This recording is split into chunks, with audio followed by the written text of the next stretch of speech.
Pero antes de comenzar, voy a hablar de nuestro invitado, que lo tenemos, el maestro Ramiro Soriano Arce, desde Bolivia en este momento. Son las 7 de la noche y 4 minutos, y en Bolivia son las 9 de la noche y 4 minutos, y sean todos bienvenidos. El maestro Ramiro Soriano Arce nació en La Paz, Bolivia. En el año 1956 realizó sus estudios musicales en el Conservatorio Nacional de Música de La Paz, Bolivia, hasta el año 1975. Desde el 74 y durante 2 años realizó un curso de dirección de orquesta con el maestro soviético Rubén Vartañán. Al finalizar este curso se presentó por primera vez dirigiendo la Orquesta Sinfónica Nacional de Bolivia en el año 1976. Al siguiente año, con una beca concedida por el gobierno de Rusia, se ausentó a Moscú para seguir la carrera de dirección de orquestas en el Conservatorio Tchaikovsky de la capital soviética, imagínense. Culminó sus estudios en el 82, obteniendo el título de Máster en Artes en la especialidad de director de orquesta sinfónica y ópera. Fueron sus profesores en el Conservatorio de Moscú los maestros Boris Yaikin y Gennady Roddestemsky. Disculpen la lectura. Entre 1982 y 1985, siempre como pupilo del maestro Roddestemsky, realizó la aspirantura, curso de posgrado en el Conservatorio de Moscú, recibiendo el título máximo que ofrece este conservatorio a los directores de orquesta. Desde el 82 hasta el 91 fue director titular de la Orquesta Sinfónica Nacional de Bolivia. Desde el año 82 es director también de la Coral Nova. En 1984, en su calidad de director titular de la Orquesta Sinfónica Nacional de Bolivia, fue invitado por el Departamento de Estado de los Estados Unidos a visitar orquestas e instituciones musicales en ese país. En el 88 fue invitado con una beca del gobierno de Francia y permaneció 4 meses en París observando el trabajo de la Orquesta de París, la Orquesta Nacional de Francia y la nueva Orquesta Filarmónica de Radio y Televisión de Francia. Ha dirigido conciertos con la Orquesta de Cámara del Teatro Municipal de La Paz y con la Camerata de La Paz. Como director invitado, ha dirigido la Orquesta Filarmónica de Luisiana, la Orquesta Filarmónica de Bogotá, la Orquesta Sinfónica Nacional del Ecuador, la Orquesta Sinfónica de Tegucigalpa, la Orquesta Sinfónica Municipal de San Pedro Sula, la Orquesta Sinfónica Juvenil de Santa Cruz de la Sierra, el Ensamble de Solistas de la Orquesta Sinfónica de Rusia y el Ensamble 21 Siglo de Moscú, Ensamble 21 de Moscú. Por invitación del Ministerio de Cultura y la Universidad Nacional Autónoma de Honduras y Presidencia de la República, fundó la Orquesta Sinfónica Nacional de Honduras en 1990 y fue su director titular hasta diciembre del 94. Como ven, él fue el director fundador de la Orquesta Sinfónica Nacional de Honduras. Importante recalcarlo. Desde el año 95, a su retorno a Bolivia, prosigue como director de Coral Nova y ha tomado a su cargo la dirección del coro de la Universidad Católica de La Paz. En ese año creó también la Orquesta de Cámara de La Paz, de la cual es su director. Su labor de difusión de la música colonial boliviana tiene ya más de 30 años, habiendo realizado el estreno en conciertos de decenas de obras transcritas por Carlos Sewane, Piotr Nairot, Claudia Prudencio y María Eugenia Sux, entre otros. Estas obras han sido recogidas en varios discos compactos grabados por Coral Nova y la Orquesta de Cámara de La Paz bajo su dirección. Internacionalmente, ha llevado el repertorio colonial boliviano junto a la Coral Nova y la Orquesta de Cámara de La Paz a Perú, Argentina, Colombia y Portugal. En el año 2000, la prefectura del Departamento de La Paz le otorgó la Medalla de Honor al Mérito Cívico. En el año 2004, por su contribución a la difusión y preservación de la música del Archivo Musical de Chiquitos, le fue conferido el premio Hans Roth por la Asociación Pro Arte y Cultura, organizadora del Festival Misiones de Chiquitos. En el año 2006, la Alcaldía de la Ciudad de La Paz le otorgó la condecoración Prócer Pedro Domingo Murillo en el grado de Honor al Mérito. En su actividad creativa ha compuesto diversas obras para coro, canto y piano, orquesta, piano y otros instrumentos, así como varias canciones de diverso género. En el campo de la música para la imagen, compuso la música de las películas Santa Esperanza, Mosfilm de Moscú el 79 y La Caída del Cóndor, Mosfilm Moscú del 81. Para el video Al Margen, Diaconía del 87 y también para diversos documentales. En el 2008, su música fue utilizada para la coreografía de Norín Guzmán de Rojas, Cuerpos de Tejidos, que fue interpretada por Ballet Nacional de Bolivia. Actualmente, prosigue con su actividad de conciertos tanto en Bolivia como fuera del país como director invitado y realiza también conciertos con Coral Nova y la Orquesta de Cámara de La Paz. Bueno, como han visto, tenemos a un invitado excepcional. Muy buenas noches, maestro Ramiro Soriano, que lo tenemos acá con todos nosotros. Sea bienvenido. Encantado tenerlo de nuevo acá con nosotros. Realmente bienvenido.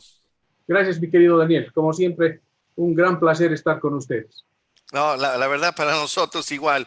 Bueno, como ha visto, yo creo que es muy importante este encuentro que estamos teniendo porque, bueno, usted es un personaje muy conocido aquí en el país, aquí en Honduras, pero también obviamente en Bolivia. Entonces a mí me gusta mucho este enlace que estamos pudiendo conversar de ambos países, de ambos trabajos que ha hecho. Y obviamente hay mucha gente que está fuera de esos países que también está muy curiosa y nos está siguiendo. Entonces estamos muy contentos de que puedan conocerlo y puedan conocer un poquito el trabajo que hizo en el transcurso de sus años en estos países.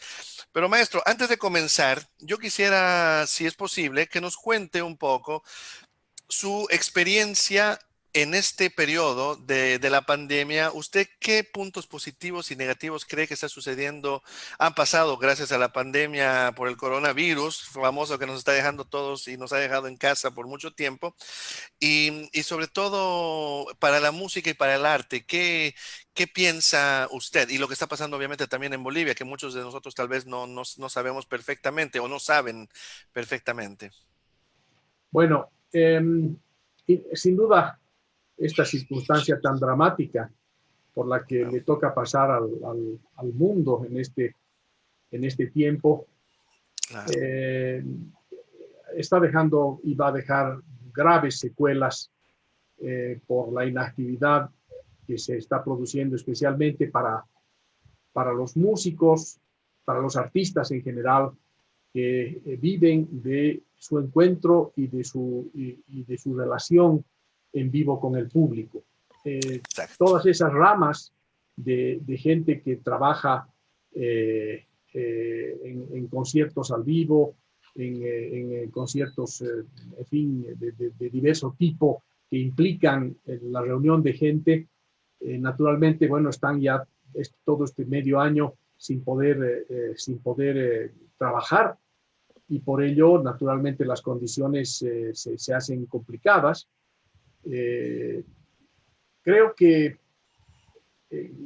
no es fácil sacar algo bueno de esto, pero si algo bueno se puede decir de esta circunstancia que nos está tocando vivir, es tal vez la comprobación de que verdaderamente la cultura en general y la música en nuestro caso en especial eh, es de vital importancia para la vida de los seres humanos.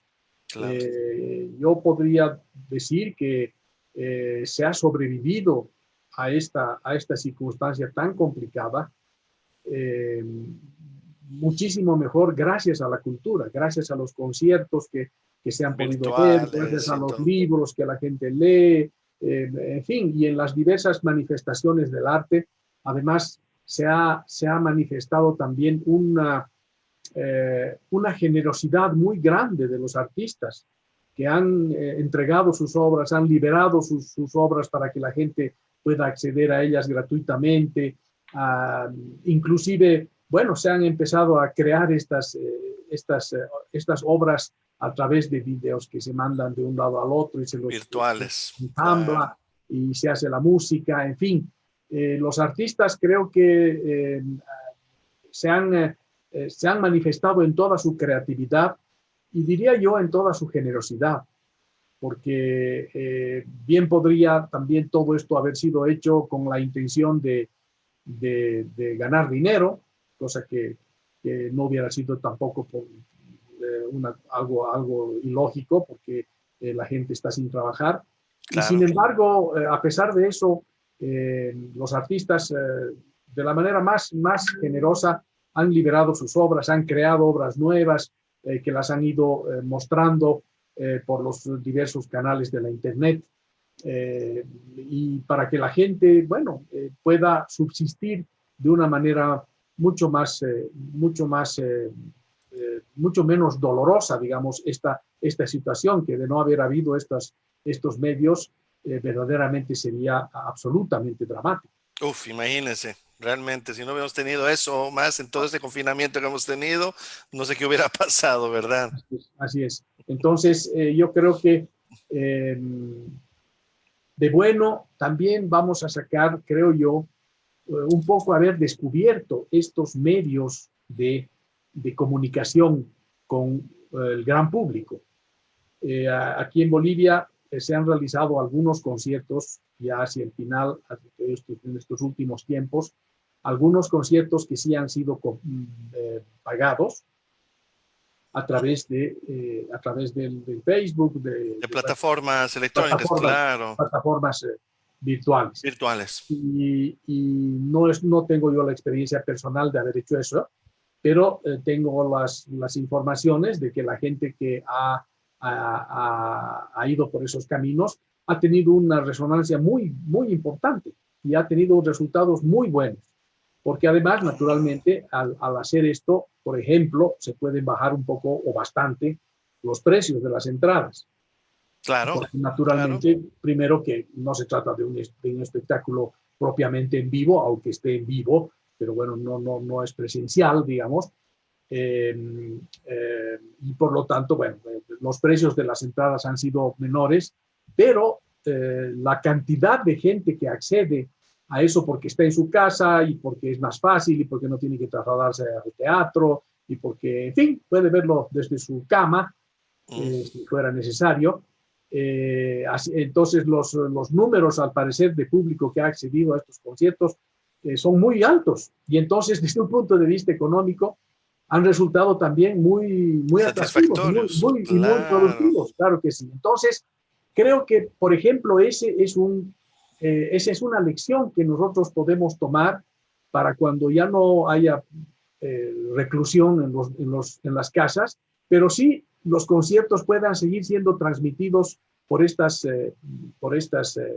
pantallas de la Internet Claro. y además con la ventaja de que después, una vez que ya se ha transmitido el concierto, que queda grabado, eso puede permanecer en las redes por el tiempo que se decida o por siempre, si fuera necesario, de Claro. modo que la gente que pagó y no pudo ver ese día, bueno, lo pueda ver otro día, o si quiere volver a ver el concierto, pueda volver a acceder al concierto y eso quede ahí, tal vez después de un cierto tiempo, bueno, ya liberarlo para que quede a la vista de todos. Entonces, creo que esa puede ser una variante muy interesante, donde, por ejemplo, las entradas del concierto presencial, del concierto en el teatro, podrían ser, digamos, de un precio mayor, pero las entradas de estas variantes que son por Internet podrían ser de precios menores, Más accesibles para quien más decida. También, exactamente claro. también para que la gente desde su casa pueda acceder. Creo que sobre todo esa me parece ese me parece un aspecto muy interesante Que en los no había, artistas ¿verdad? y que nunca se hacía o se hacía de manera muy, en fin, por lo menos en nuestros países eso no existía, ¿no? Sí, No sí. existía alguna vez algunas transmisiones en vivo, pero muy precarias, ahora ya esto nos está mostrando que esa es una manera, pero muy importante de llegar a la gente y que incluso desde un punto de vista económico puede resultar muy interesante para Claro. nosotros como artistas. Entonces creo que va a ser importante que en todas partes los artistas tomen esto con mucha seriedad y creo que eso puede ser una vía para un ensanchamiento de nuestros públicos. Exacto, exacto. Sí, sí, sí, sí. Yo también lo creo así, maestro, porque realmente de esa manera están socializando el arte a más personas, a muchas personas que tal vez nunca han ido a un teatro, pero que pueden acceder y saber que al mismo tiempo por un precio menos, y bueno, y estamos hablando en todo aspecto artístico, ¿verdad? O Así sea, es. sea música, sea Tal vez, teatro, sea claro. eso puede ser realmente muy importante. Aquí en Honduras creo que aún así como usted nos está contando con esta organización, aún no se hizo, pero yo he visto que en Bolivia sí, ¿verdad? Han hecho un Y acceso aquí en La Paz, con la alcaldía de La Paz. No sé si tiene el- alguna un poquito de información de eso. hay todavía, me parece, que está ya en marcha eso, un programa que ha hecho el Teatro Municipal. Esto es una idea del Teatro Municipal de La Paz, Claro. que ha hecho, que se llama el Municipal en su casa o alguna cosa así. Y ellos han montado estos conciertos donde los artistas, sobre todo grupos que no sean muy numerosos, ¿no? Por lo menos en principio, Claro. han ido y han hecho su actuación en el teatro vacío. Los han grabado ahí con un Entonces, tiempo. Ah, esto ya, han ya, ya. transmitido en vivo y lo han grabado. Y Mm, las entradas se han comprado para obtener digamos, un pase a la autorización para poder ver el concierto en vivo, claro, ¿no? claro. Entonces, de esa manera, bueno, yo tengo noticia de que alguno de los conciertos ha tenido como 5.000 o 6.000 espectadores. Wow, Entonces, imagínese, muy imagínense lo bien. que Es es esto. Eso es como llenar un pequeño, una 20 curva de veces, un 20 estadio. veces el teatro municipal, pues. Es verdad, porque No, generalmente hay conciertos de cierta magnitud que llegan 200 personas, 300 y uno dice, no, y la está bien. capacidad del teatro, pues la capacidad del teatro no da más, me parece que el teatro tiene 380, algo así, Ah, de ya, personas de capacidad, o sea que aunque uno vendiese todo, es una cosa extraordinaria que pudiera darse una situación así. Y entonces, claro. naturalmente, se pueden también bajar los precios e igual va a seguir siendo una entrada de dinero muy interesante, ¿no? Claro, claro, claro. Sí, me gustan mucho esos aspectos positivos que usted está viendo. Yo creo que sí. Bueno, vamos a ver cuándo pasará esto y con la música, usted sabe, con las actuaciones también lo importante es este contacto físico que esperemos que pronto se pueda hacer. O sea, actualmente en Bolivia ya no, aún no hay conciertos, ¿verdad? Ni no hay ni siquiera pequeños, No, no, no. ni como están haciendo en Europa, porque en Europa yo sé que ya hay conciertos y hay actividades. Sí, bueno, en Europa están empezando ya porque también naturalmente han empezado a sufrir la pandemia antes que nosotros, Claro. ¿no? A nosotros en realidad recién nos está llegando. Y ahorita en la hora, el pico, Probablemente los está momentos llegando. más complicados todavía están por venir, lamentablemente, ¿no? Mm, Entonces, claro que sí. claro, aquí todavía no se puede pensar en hacer esas reuniones públicas. Pero bueno, han encontrado esta variante, por ejemplo, que puede ser un paliativo interesante para las actividades que son en vivo, ¿no? Claro que sí. No, es muy interesante, maestro. Maestro, antes de comenzar ya bien, ahora hablar de la figura, lo que hemos visto, la figura de lo que usted hace, de lo que usted es, la figura del director de coro, director de orquesta, que eso también nos interesa mucho. Quisiéramos saber si nos puede contar en breves palabras un poco sus orígenes de usted. Yo ya he leído un poquito el currículum, pero obviamente hay tantas cosas que no se pueden escribir o que no, que tal vez nosotros seríamos muy curiosos de escucharlo de parte de usted. Justo porque también es importante recalcarlo, que el público que nos ve, aparte que obviamente hay músicos, docentes y todo, hay muchos estudiantes de música y hay mucha gente que se quiere dedicar a la música en el futuro, dedicarse a eso. Entonces, para mí es muy importante estos conversatorios, también fuente de inspiración para muchos de estos jóvenes. No sé si nos puede contar un poquito a breve término.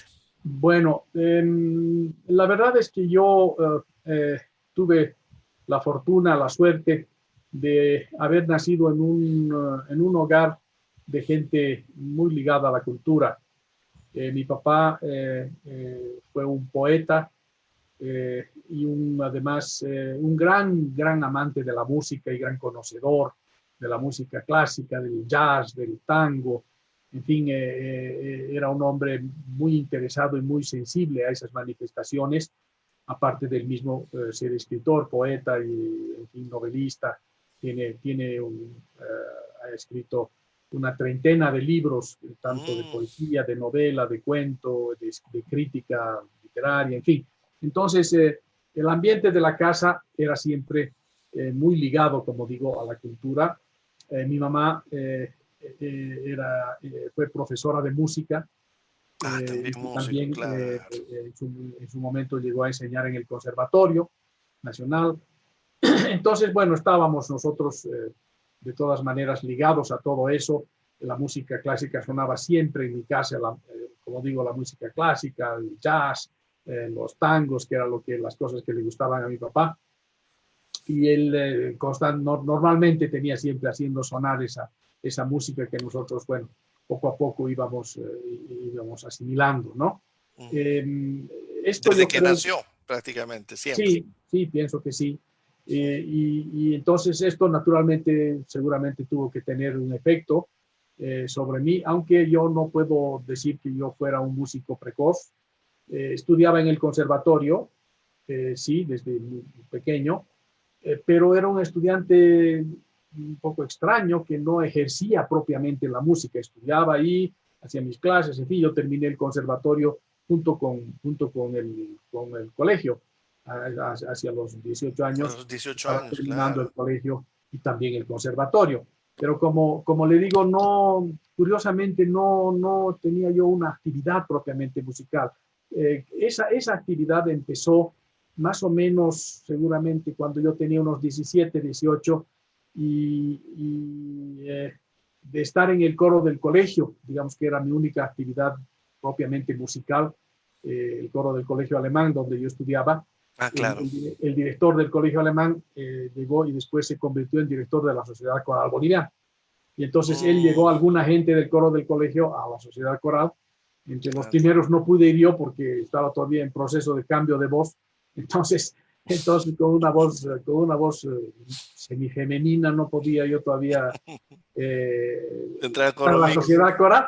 Claro, Pero bueno, claro. en todo caso, después ya pude hacerlo, aunque ya eso fue una vez que él ya se había ido. Y de ahí empezó realmente mi actividad propiamente musical. En ese momento me conocí con Julio Barragán y con toda la gente que, Claro. que luego hicimos Coral Nova. Él tenía un pequeño grupo musical que hacía arreglos del folclore boliviano y latinoamericano, en fin, y de ahí entonces ya partió, digamos, mi actividad. Eso se combinó con la llegada del maestro Rubén D'Artagnan, que dio estos cursos a los que usted se refirió antes, y Claro. de esa manera entonces ya, bueno, se encarriló, digamos, y ya me di cuenta que era eso lo que yo quería hacer. Afortunadamente resultó a tiempo, eh,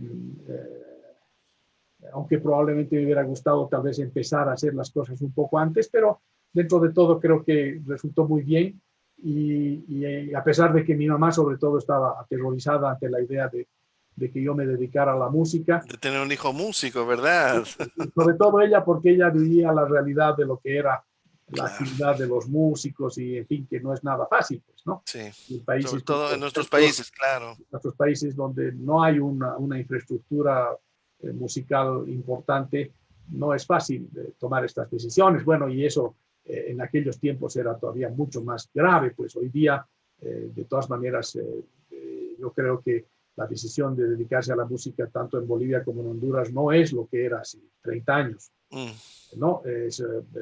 Han cambiado muchas cosas, han aparecido muchas otras posibilidades, en fin, entonces creo que hoy se ve menos loco, digamos, de intentar dedicarse a la música, ¿no? Así que esa fue más o menos la parte antes de que empezara propiamente mi currículum como usted lo ha leído. claro, claro, claro. Y bueno, claro, usted después con todo eso, usted ya tuvo toda esa oportunidad de poder salir del país y bueno, haber conocido muchísimas circunstancias, maestros y todo lo que he leído que realmente seguramente lo han enriquecido muchísimo, ¿verdad? Sin duda, yo no puedo quejarme de mi suerte, por el contrario, debo agradecer mucho todas las posibilidades que he tenido llegando a Moscú.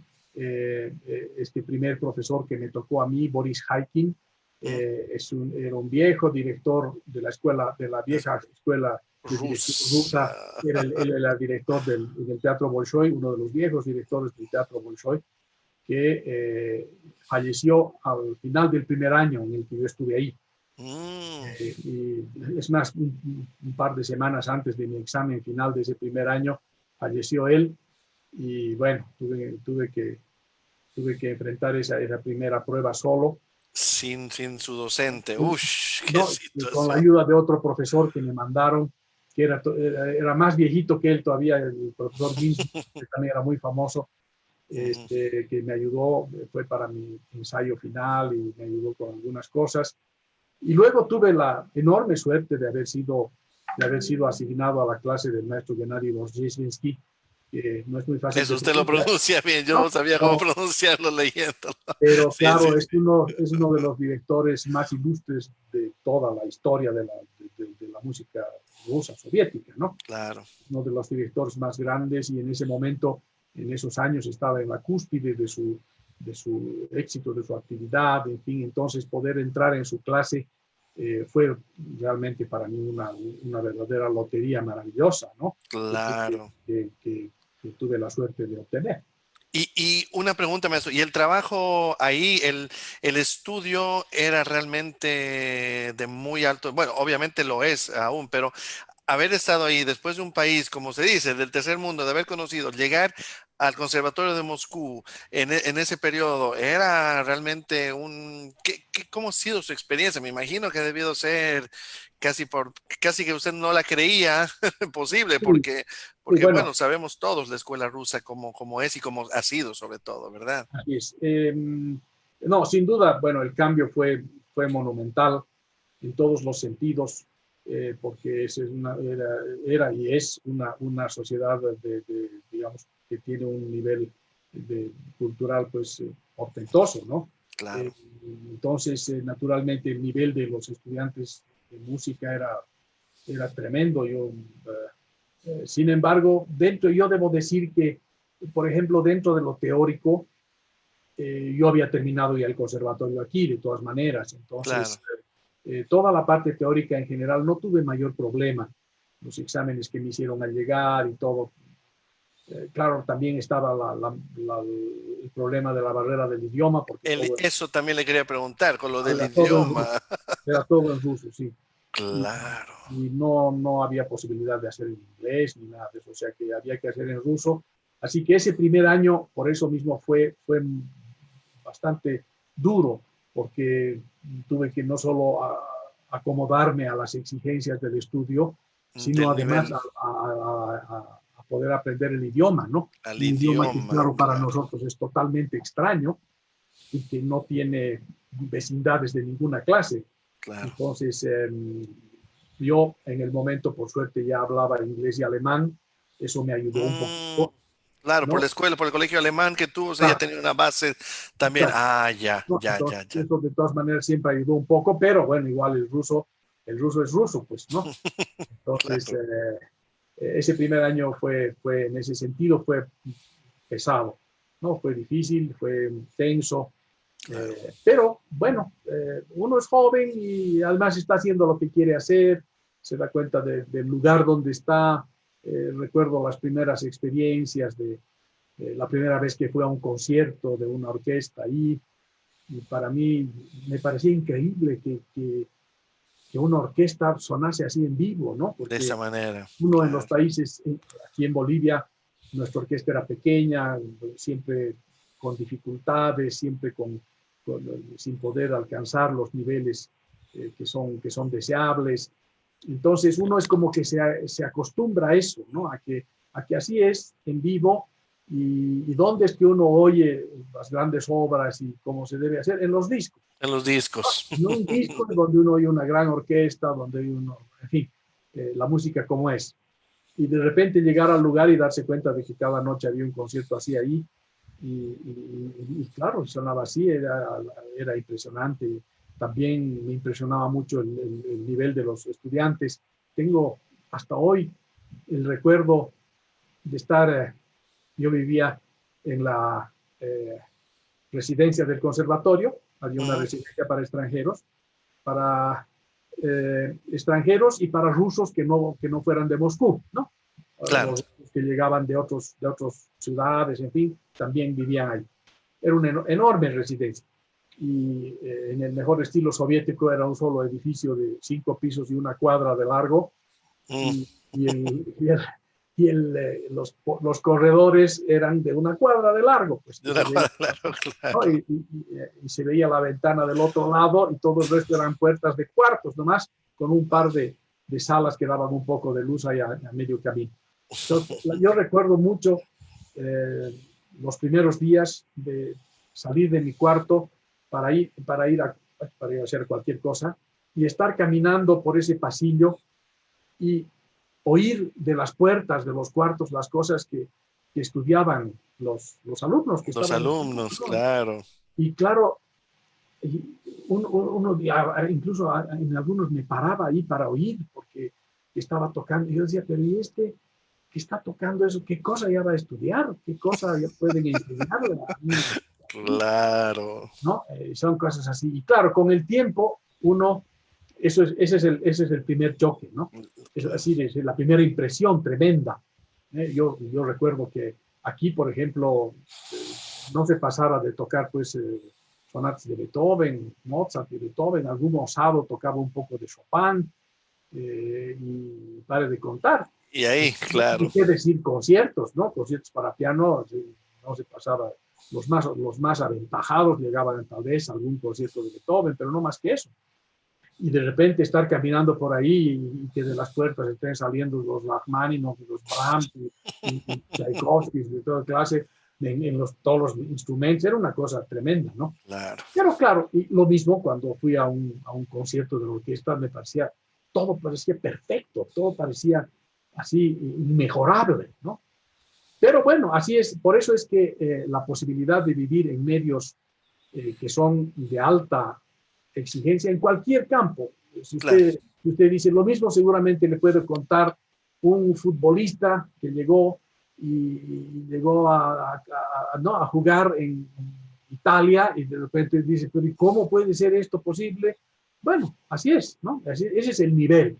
Y Sí. entonces uno tiene que acomodarse a ese nivel Acomodarse a ese nivel, claro. y después de un tiempo que se acomodó y poco a poco, entonces ya también recuerdo ya otros paseos por el mismo corredor y estar oyendo esas mismas cosas y entonces ya ser capaz de discernir que había algunos que no estaban tocando muy bien. Qué errores habían y pequeñas Claro, cosas que al ¿no? Y principio entonces uno... ya no era esa sensación de que qué impresionante esto. En fin, ya uno se daba cuenta, ya iba a los conciertos y era capaz también de discernir que no había sido un tan buen concierto, que el director no era así o no era así, o el solista, en fin. Y Claro, eso es naturalmente la posibilidad de la convivencia en un ámbito de mayor altura, de mayor exigencia. Y a ese solo hecho le da a uno un bagaje de poder diferenciar cosas, de poder tener la experiencia claro. en distintos ámbitos. Y a eso, naturalmente, eso se combina ya con el estudio propiamente dicho, ¿no? Que Claro, claro, claro, naturalmente claro. va a todo lo técnico. Entonces, yo creo que seguramente usted me ha respondido un poco lo que muchos hablan y piensan, digamos, sobre usted y en general con el trabajo que hace. O sea, usted que ha estado en lugares que ha tenido ese tipo de percepción de esos niveles altos, igual usted de cierta manera en lo que hizo, o sea que ahora vamos a hablar aquí en Honduras con la Sinfónica Nacional, que se habla y se tiene un gran recuerdo de la orquesta, obviamente, cuando estaba dirigido por usted, igualmente en Bolivia, sea con la orquesta, sea con la Coral Nova y todo, o sea, son agrupaciones, son grupos que están, que usted trata de ser lo mejor posible, la mejor calidad, porque también usted tiene ya lo que dijo, ese bagaje, ¿verdad? Yo entonces en este momento me está respondiendo realmente a muchas cosas que muchos hablan, que muchos se dan cuenta, y de muchos directores, o sea, no solo de usted en ese caso, pero también de muchos directores, que ese es un punto muy importante, cómo uno ha crecido también, cómo uno ha estado en el medio y cómo uno ha llegado de cierta manera a conocer esos niveles bastante altos para después utilizarlos profesionalmente, ¿verdad? Sea donde sea. Exactamente. Y ahí a mí me parece muy importante algo que creo que uno no tiene que perder. Eh, Como hablábamos antes, y decir, bueno, uno tiene la suerte de tener esta experiencia maravillosa de años en estos lugares donde el nivel es altísimo, donde, en fin, todo se hace como se debe hacer. en fin, y de repente le toca volver a su Claro, país para tratar de hacer, y entonces yo creo que ahí tenemos que ser capaces de tener ¿qué puedo decir? Un equilibrio muy importante. ¿En qué sentido? Efectivamente, no va a ser fácil, tal vez va a ser casi imposible conseguir resultados como los que uno veía en Europa, en fin, en estos lugares, donde las condiciones en las que se desarrolla la formación de los músicos es totalmente distinta, y son entonces diferentes. los resultados naturalmente que van a ser también distintos. Entonces, Claro, ¿cuál es nuestra misión? Nuestra misión es intentar que se haga lo que mejor se puede y realmente ser intransigente en exacto. ello, ¿no? En decir, no, esto podemos hacer mejor, entonces esto tiene que mejorar, esto, en fin, ¿no?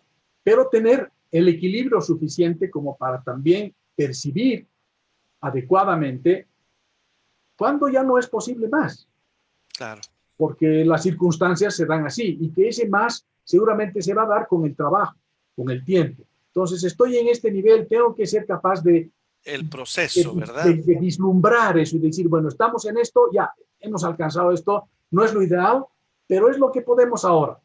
Entonces, sobre esta base vamos a seguir avanzando y así intentar ir, porque de lo contrario, una exigencia desmedida y una exigencia que no tenga raciocinio de pensar que las cosas no pueden de la noche a la mañana cambiar, también puede causar los efectos contrarios, ¿no? De desanimar a la gente, Exacto. de hacerla sentir que en realidad no sirve para eso, y eso no es necesariamente así. Entonces, el trabajo organizado, que va de poco a poco, que va alcanzando distintas metas, es muy importante. Y para eso, ¿qué es también muy importante? Es muy importante que la persona que lleva adelante esto, es decir, el director en este caso, Claro, sea un hombre con autocrítica, porque naturalmente también es fácil, o sucede mucho, el hecho de que, bueno, no importa cómo sale, y uno de repente empieza a perder la perspectiva de que en realidad no está saliendo muy bien.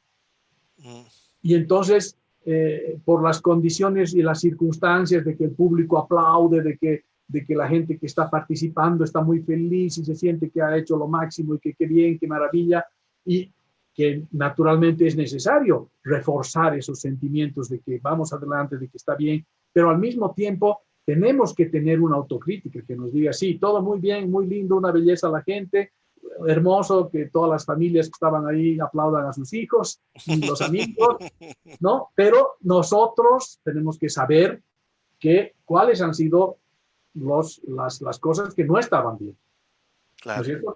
No para echar en cara a los, no, para saber. Es decir, entonces yo Ser consciente, termino eso, estoy consciente y digo, sí, ha estado interesante, está bonito, pero esto no estaba bien, esto todavía no logro conseguir, en fin, sí, estar consciente realmente de lo que uno está logrando, que no debe ser, sobre todo si es fruto de un trabajo serio y de un trabajo sincero y disciplinado, claro, los resultados son siempre valorables, ¿no es cierto? Son siempre claro. valorables, pero no los que estamos en situación de conducir esto, y de manera más todavía, digamos, un mayor ideal sería que todos los que están participando sean capaces de saber que sí, nos salió, Autocrítica, está bien, nos dimos, pero nos falta esto, nos falta esto, nos falta esto, nos falta esto, ¿no?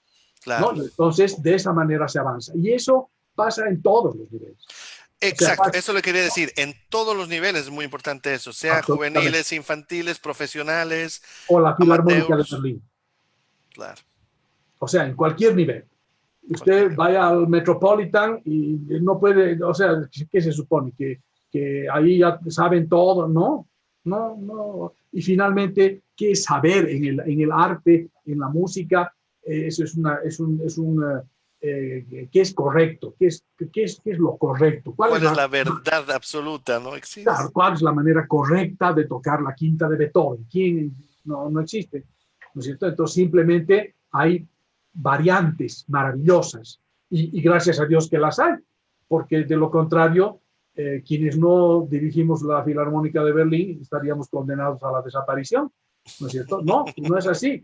Y en una determinada circunstancia, contando con las condiciones en las que se está haciendo, en fin, una serie de cosas, un concierto en una de nuestras ciudades puede llegar a ser más valioso y más emocionante que un concierto de una gran orquesta que si no está tocando con todas las de la ley, Claro. con todo lo que puede hacer, con toda la emoción que debería imprimirse en eso, en fin, ¿no? Entonces, esos también a veces son los peligros del altísimo profesionalismo, ¿no? Claro. El hecho de que uno es capaz de hacer absolutamente todo técnicamente y profesionalmente y entonces queda de lado el arte.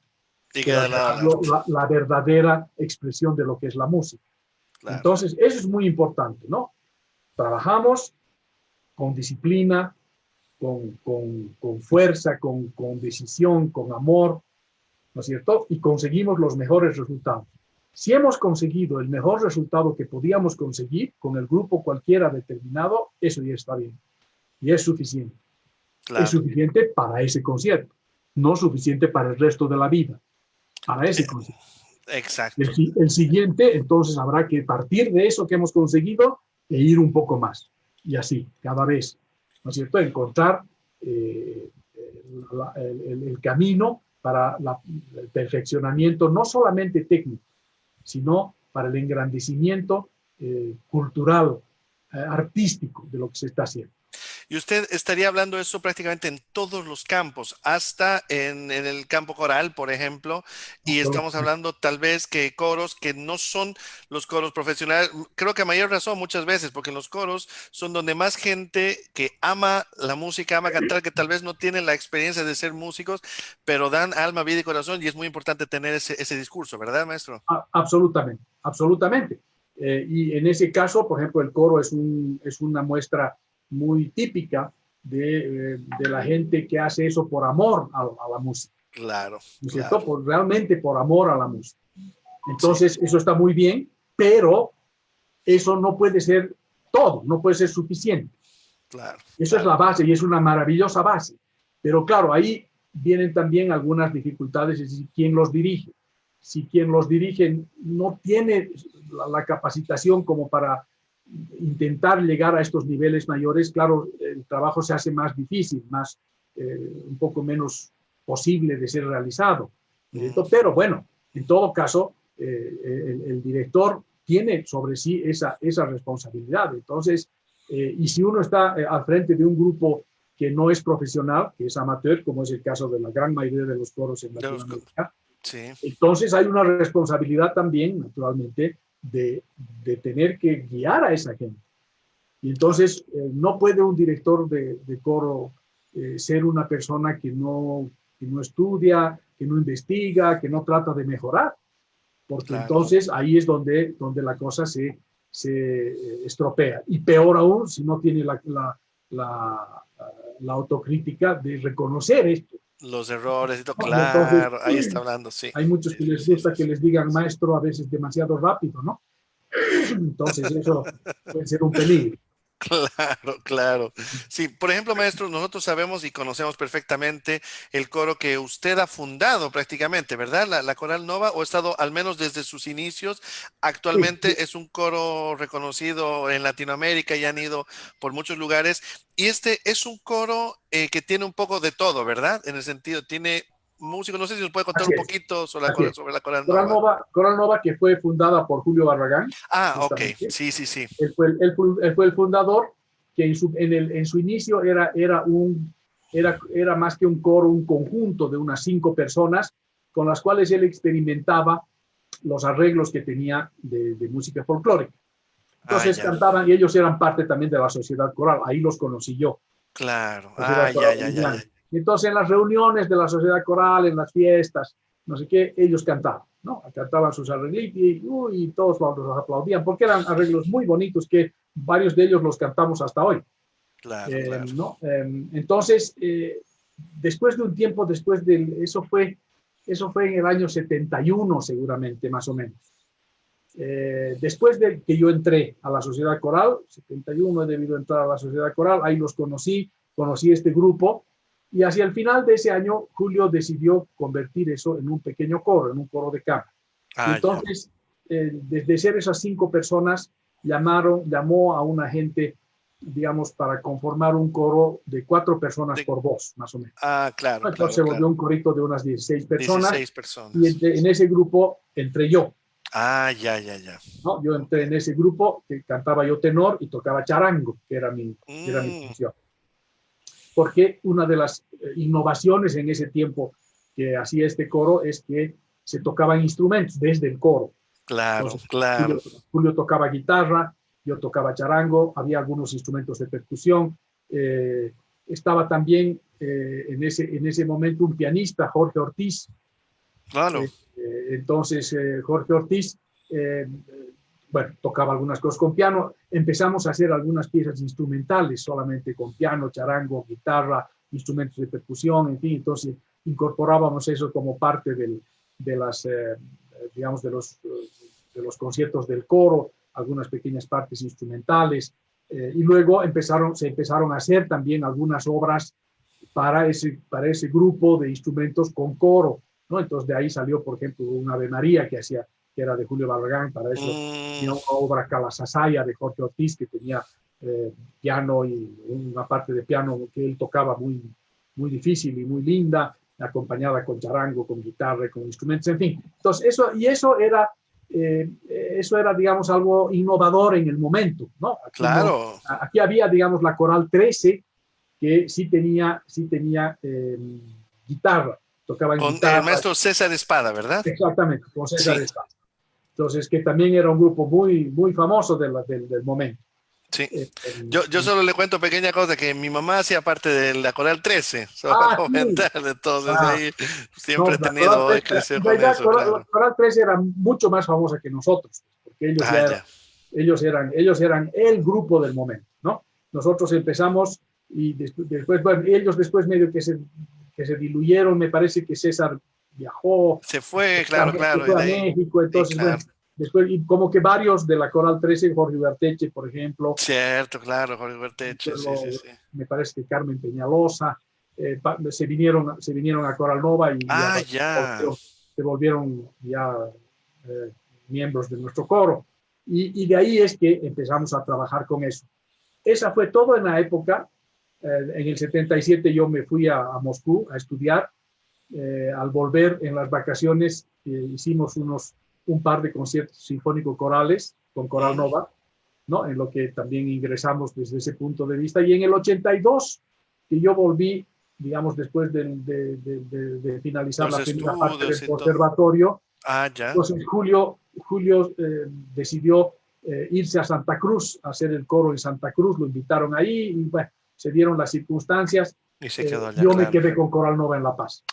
Ya, fue así. Entonces, claro, desde el 82 yo ya soy el director de este. Y actualmente, y bueno, es un coro que al final ha tenido muchísima repercusión. Y eso es lo que le decía, que al interno hay músicos, pero también hay gente amante de los músicos que tal vez no viven del... Sí, son músicos todos, pero no sé si nos explica un poquito cómo está concebido el coro. Hay una mezcla entre alguna gente que tiene formación musical y son músicos profesionales, sí. Junto con otra que no, que son cantantes, digamos, amateur. Y yo diría que la mayoría, muchos tienen una gran cultura musical, y entonces conocen y todo, pero músicos propiamente dichos habían unos 5 o 6, digamos, ¿no? Que departían junto con los demás. Pero el resto son igual coralistas amateur, pero claro, una de las cosas que nosotros hemos tenido siempre con Coral Nova es un examen de admisión relativamente exigente, digamos, sobre todo en el oído que deben tener ¿no? Porque como hemos estado haciendo y hacemos normalmente también varias cosas de música contemporánea, entonces Exacto. si la persona no tiene el oído necesario como para enfrentar esos repertorios, puede resultar complicado, ¿no? Claro. Yo Entonces, mientras... perdón, perdón. no, no, sí, Adelante. No, que yo decía que, bueno, mientras tanto, porque estamos hablando de este coro, que es uno de los coros más famosos de Bolivia, a la cabeza del maestro Soriano, yo quería tal vez hacerles ver un pedacito de una grabación de justamente la Misa Camba, que es del maestro eh, Julio Barragán. Julio Barragán, que iba a decir Jorge Barragán, Julio Barragán, dirigidos por usted, maestro. ¿Está bien? ¿Me lo permite Así un es. minuto? Claro que sí. Perfecto, vamos a escuchar Adelante. un poco la Misa Camba.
Coger un poquito. Qué bonito, qué bonito.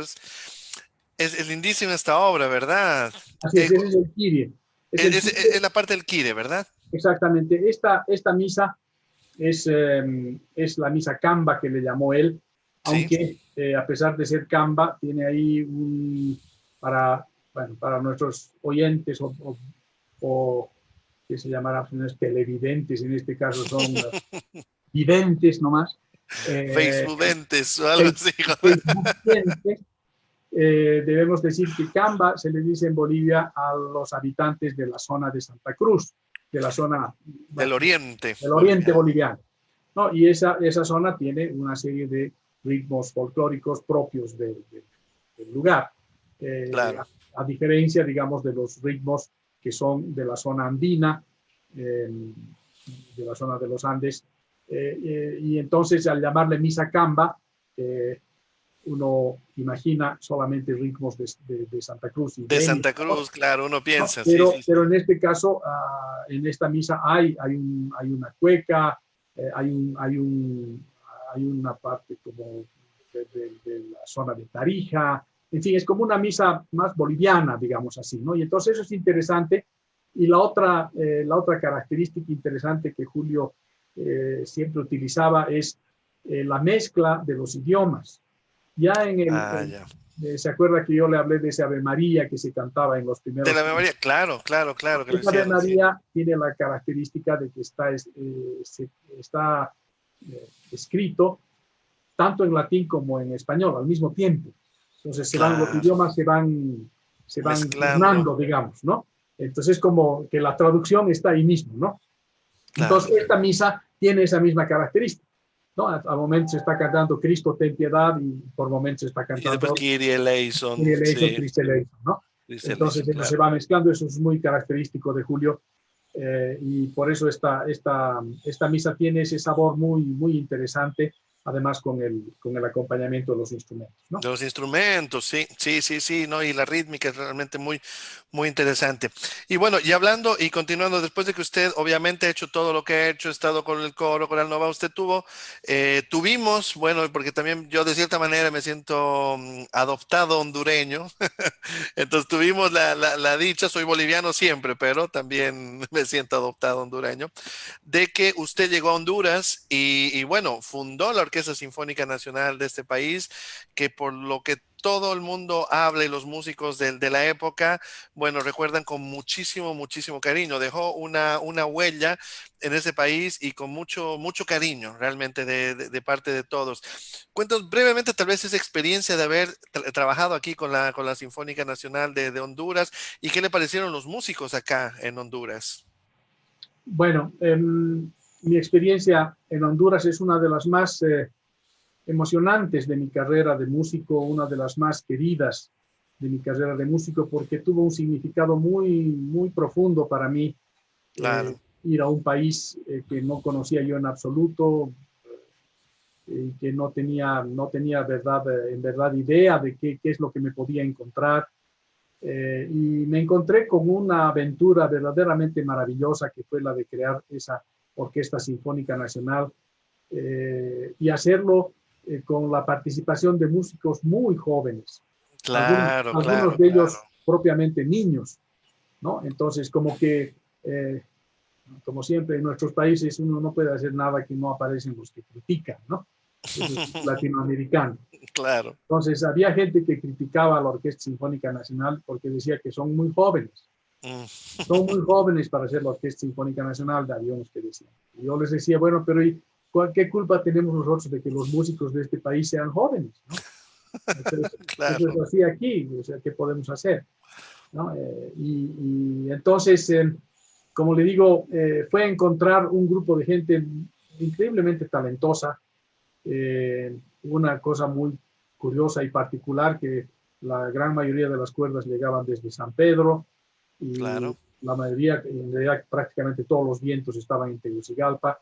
Y con esos dos grupos, digamos, logramos hacer, no sin dificultades, porque alguna vez lo he dicho también, así como me siento tan contento de haber podido hacer esto en su momento, también me apenaban mucho una serie de dificultades por regionalismos que son siempre destructivos y que lamentablemente también son muy comunes en nuestro continente.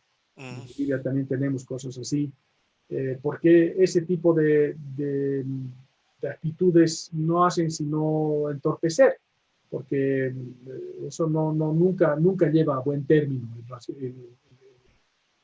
el regionalismo, que es una forma del egoísmo, ¿no? Claro.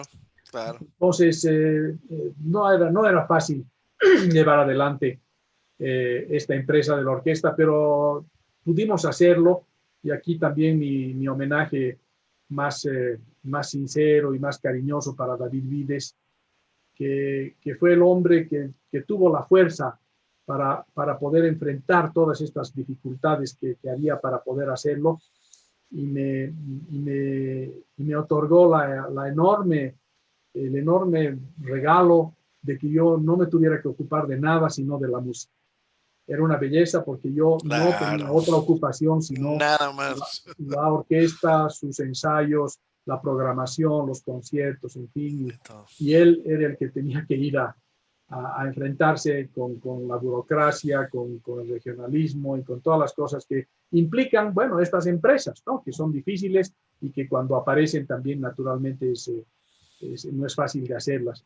Eh, Sin embargo, bueno, se pudo salir adelante.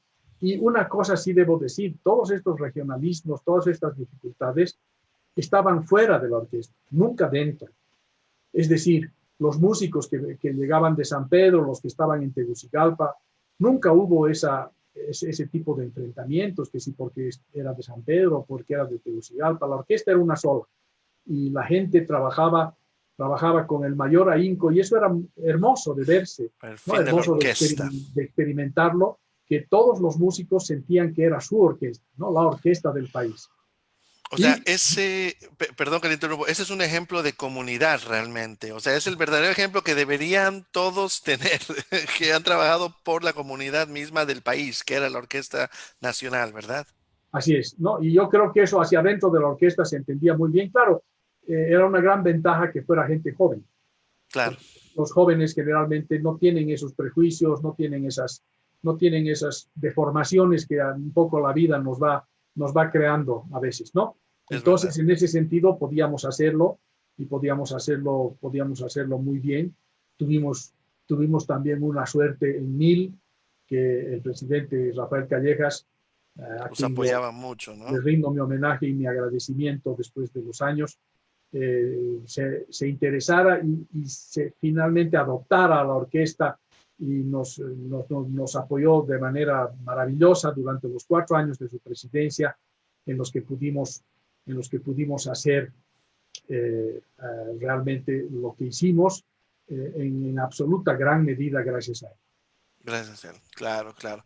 Sí, no, y eso es muy importante. Quería llegar justamente por eso, que después que usted estuvo con la Orquesta Sinfónica, que ya habló en los antecedentes conversatorios también con nosotros, o sea que ya obviamente estamos muy, muy satisfechos y muy contentos de todos sus puntos de vista acerca ese amor que dejó al trabajo, a la dedicación, a la disciplina, y que prácticamente muchos lo recuerdan así, lo recuerdan como una persona muy correcta y además muy disciplinada y que hacía bien su trabajo y por eso llegó a niveles. Justamente nosotros hemos tenido la suerte, no sé si usted se acuerda, que también un poquito para comentarlo, el 2016, aquí con la Escuela Victoriano López, que el maestro dice que una parte de los músicos de la Sinfónica Nacional llegaba de San Pedro. Prácticamente de San Pedro la mayor parte eran alumnos o músicos de la Victoriano Claro, López, ¿verdad? De la todos, escuela. Ah, todos, perfecto. Las cuerdas prácticamente, la mayor parte. yes. Y justamente en el 2016 quisimos hacer un homenaje un poco a todo ese trabajo que hizo el maestro en Honduras, que después de cuánto tiempo usted no volvió, que fue el 2016, maestro, unos Bueno, 16. yo creo que después invitado para dirigir la orquesta en Tegucigalpa estuve si no me equivoco, en el año 2000, 2001, algo así, Ah, ya. la última vez. Sí. Entonces, más o menos después de unos 16 años que hicimos y el maestro estuvo invitado justamente para venir a dirigir y bueno, fue bastante, vimos con el ojo muy grande, o sea, quisimos invitarlo e hicimos la novena de Beethoven con usted y que casualmente supimos que fue la primera vez que se hizo la novena en San Pedro Sula.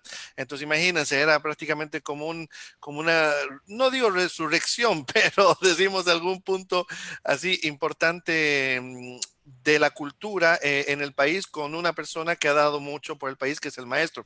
No sé si me permite, voy a mostrarles un poquito el arte. Es esto, que es la novena sinfonía de Beethoven en San Pedro Sula, interpretada por la Orquesta Sinfónica de la Escuela de Música Victoriano López, el Coro Polifónico de San Pedro Sula, director Ramiro Soriano, desde Bolivia. Tuvimos invitados desde Guatemala, bueno, la maestra Julia Pimentel, Melina Pineda, Juan José Micheletti, que es un gran tenor que él ha estudiado en Italia, que ahora está viviendo aquí en el país, y Rafael Farrera, otro barítono, ¿no? Y además con el montaje, que obviamente se hace un montaje bastante largo porque han sido los estudiantes más algunos maestros y algunos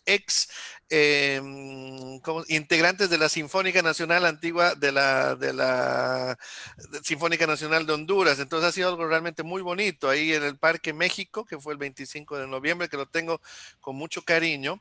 Y bueno, el recuerdo ha sido maravilloso porque ha sido, no sé si se acuerda, ese Cómo no, concierto, maestro. cómo no, claro que sí. Fue también otro momento muy especial para mí volver después de tantos años y en este caso volver a San Pedro, a donde yo, digamos, durante la época de mi estadía en Tegucigalpa, porque yo vivía allá, Claro. iba para hacer algunos ensayos con las cuerdas en la escuela, entonces solía ir en ocasiones y estuve también, o estuvimos con la orquesta en algunos conciertos cuando nos tocó tocar allá y todo Claro. eso. Pero bueno, mi retorno a Honduras, pero a San Pedro, tuvo también para mí un dato muy emocionante, muy especial. Eh, por todas las circunstancias que le he comentado antes, de las dificultades que había, Claro. de estos regionalismos y cosas y dificultades, en fin. Yo tenía en mi interior la sensación de que probablemente la orquesta era una orquesta de Tegucigalpa, que se la percibía como una orquesta de Tegucigalpa. Mm, Y fue para mí una maravillosa constatación llegar y ver que en San Pedro la sentían igual, que en San Pedro la sentían igual su orquesta y se sentían igual de orgullosos, igual claro. de cariñosos con ese proyecto de la orquesta. Entonces, y eso yo recién lo pude Percibir prácticamente. percibir y comprobar, digamos, en esa mi visita en el 2016. Ah, ¿No? Ahí fue donde no solamente los músicos, sino la gente allegada eh, eh, hablaba de la orquesta con tal cariño, sí. con tal sentido, digamos, de pertenencia, que me emocionó mucho porque sentí que además, de una u otra manera, habíamos logrado remontar esas dificultades, las dificultades de la burocracia, las dificultades del regionalismo y de las cosas que tienen los países, habíamos logrado pasar por eso y habíamos logrado que todos se sientan verdaderamente dueños de esa orquesta. Y para mí eso Parte. fue una comprobación maravillosa, verdaderamente. Claro, claro, sí. Mira, ahorita estoy viendo algunos mensajes de algunas personas, por ejemplo, el maestro Héctor David, que él también estuvo, Ah, tocó ahí, dice, nuestro, grandes recuerdos con el maestro Soriano, época inolvidable, está diciendo. La maestra Laura Sierra, que también obviamente estuvo con usted, dice, ahora aparte que de ser un excelente director, es una excelente persona, fueron los mejores momentos que pasamos cuando lo tuvimos como director en la orquesta, imagínense qué bonito. muchas El gracias. maestro Jorge Santos también le dice, gran admiración y respeto al maestro Soriano. Gran privilegio haber aprendido bajo su batuta en los comienzos de mi vida musical. Muchas bendiciones y muchos saludos de un montón de personas. Qué bonito. O sea, siempre se habla de eso y se sienten todas Así esas es. notas de afecto de los grandes músicos de este país que actualmente están llevando adelante la bandera de este país y realmente es un honor también para mí presentarlo, porque además, solo para comentarle, cuando yo llegué, que yo llegué aquí el 2015, me pregunté, ¿de dónde es usted? De Bolivia. O sea, dije Bolivia, listo. ¿Lo conoce el maestro Soriano? Yo, claro que sí, el maestro Soriano fue mi maestro. Entonces ahí es todo un vínculo muy, muy bonito y realmente muy, de mucho color y de mucho cariño que siente aquí las personas. Y no se lo digo porque sí, porque es así y lo siento desde el momento que lo vi. Le quisiera mostrar un poquito la pequeña publicidad antes de mostrar algún extracto de lo que hemos hecho ese día en el concierto para Claro, y si me lo permite, maestro, ¿sí? claro, adelante. Vamos acá.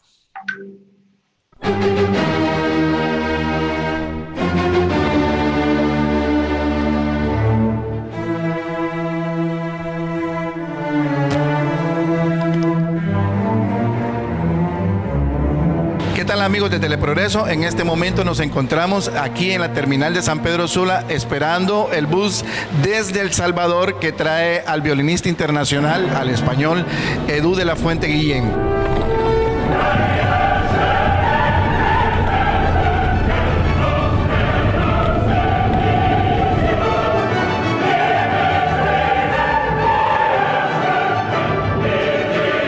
En este momento nos estamos dirigiendo hasta el aeropuerto de San Pedro Sula a esperar al maestro Ramiro Soriano, el director de orquesta que dirigirá el concierto del 24 y 25 de noviembre, la novena Sinfonía de Beethoven, junto a los muchos extranjeros y hondureños artistas, y será realmente un evento muy importante. Los esperamos a todos los 2 días, el 24 en el Teatro Saibe y el 25 en la Plaza México.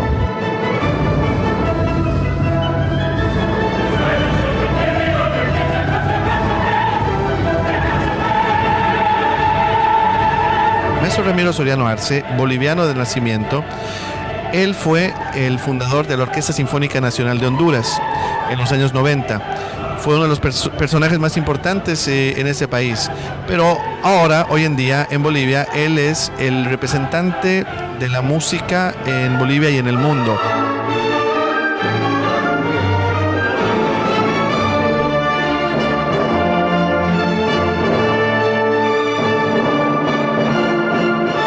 Es un placer para mí dirigirme al público hondureño aquí en San Pedro Sula.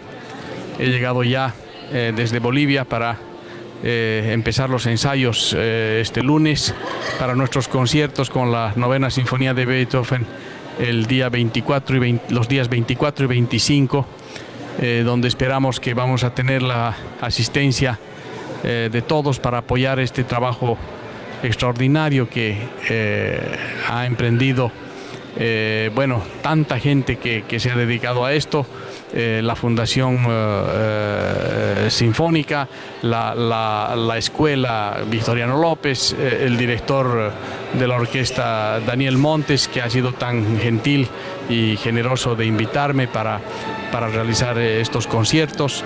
Entonces estoy muy ansioso de empezar el trabajo y de reencontrarme con el pueblo hondureño, con el público hondureño después de tantos años en los que yo viví en Honduras y trabajé para crear la Orquesta Sinfónica Nacional de Honduras. Y nada, pues aquí estoy recién llegado y con mucha emoción para sumarme al evento que tenemos de la novena Sinfonía de Beethoven, que la vamos a montar entre todos. Y pues nada, es un placer para mí venir concretamente a esto, que vengo pues de San Salvador, porque allí trabajo con otra fundación, la Fundación Azteca, y nada, pues preparado ya para empezar con todo. Prácticamente. Entonces era un poquito esa pequeña publicidad que se hizo antes del concierto y bueno, que fue muy emotivo y que creo que todos lo tenemos en el corazón esa noche, porque además fueron muchos niños, se juntaron niños de la Escuela de Aplicación Musical, un grupo inmenso de niños, los alumnos de la Victoriano López, los alumnos que también tocaban las orquestas, maestros, han llegado de Tegucigalpa. Entonces ha sido un evento realmente muy lindo y en la Plaza México, que ha sido un evento lindísimo que pusieron, me parece, la alcaldía 800 sillas, ¿verdad? Pero en el ensayo, en la prueba de sonido, ya esas sillas estaban llenas y trajeron otras 800 sillas, igual terminó, y bueno, terminó siendo, no sé, unas 4,000 personas de público y pues fue un espectáculo realmente que nunca nos olvidaremos, que fue un espectáculo muy, muy importante para, bueno, para mí personalmente, para la institución Victoriano López y obviamente para la ciudad. Sí, en efecto, mi querido Daniel, yo tengo, como les decía antes, igualmente un recuerdo muy emocionado de esa visita, de conocer también a personas tan interesantes, tan buenas, y bueno, el hecho del concierto naturalmente fue muy especial, aunque debo confesar que no son de mi mayor gusto estos eventos masivos, elefantiásicos, pero claro, en esta ocasión, digamos, esto tenía otro sentido. Tenía otro sentido, claro. Que era justamente el impulso que se necesitaba en ese momento, cultural, y la reunión sí. de toda esta gente querida que yo encontré y que naturalmente me dio esos momentos tan especiales. Exacto. Maestro, si me permite, ¿le puedo poner un pequeño extracto de lo que fue el concierto para alguno que no lo vio? Un pequeño... Claro. Ok, vamos adelante.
Bueno, un evento totalmente emocionante, totalmente emocionante. Era obviamente con todas las limitaciones, se entiende, de los audios, porque bueno, era algo demasiado grande, pero bueno, ha sido realmente eso también, el punto de vista positivo, lo que usted dice, esa unión de la gente y un trampolín para algo nuevo que viene en el país y en la cultura, ¿verdad, maestro? Así es, mi querido. Como le digo, eh, el sentido de ese concierto era un poco otro y resultó un gran éxito la presencia de los solistas que llegaban de Guatemala, tan queridos, los hondureños que obviamente... Este Edu de la Fuente, el violinista que llegó de El Edu Salvador, de la Fuente, claro. naturalmente, todos ellos contribuyeron para que realmente el éxito de ese concierto fuera enorme, porque verdaderamente, primero en el teatro Saibe. Sí. Estuvo totalmente lleno el teatro de gente, y luego en la plaza era una cosa impresionante. Siempre me he sorprendido yo mucho de la capacidad de esa novena sinfonía para atraer a la gente, considerando pues que antes de que llegue este momento del himno a la alegría, que es el que todo el mundo está esperando, pasa una hora. Hay 3 movimientos antes de 1 hora y no sé qué. ¿No? Sí. Entonces es verdaderamente admirable, y recuerdo que ese día en la plaza llovía, había... Es verdad, en el ensayo. Lluvia, en el ensayo, y después... En fin, así que, pero a pesar de eso, la asistencia de la gente fue absolutamente masiva, y durante todo el concierto permanecieron callados, en silencio, atentos, y luego entusiastas en el aplauso. En fin, una experiencia muy, muy especial y que también guardo con mucho cariño. Me da mucho gusto, maestro.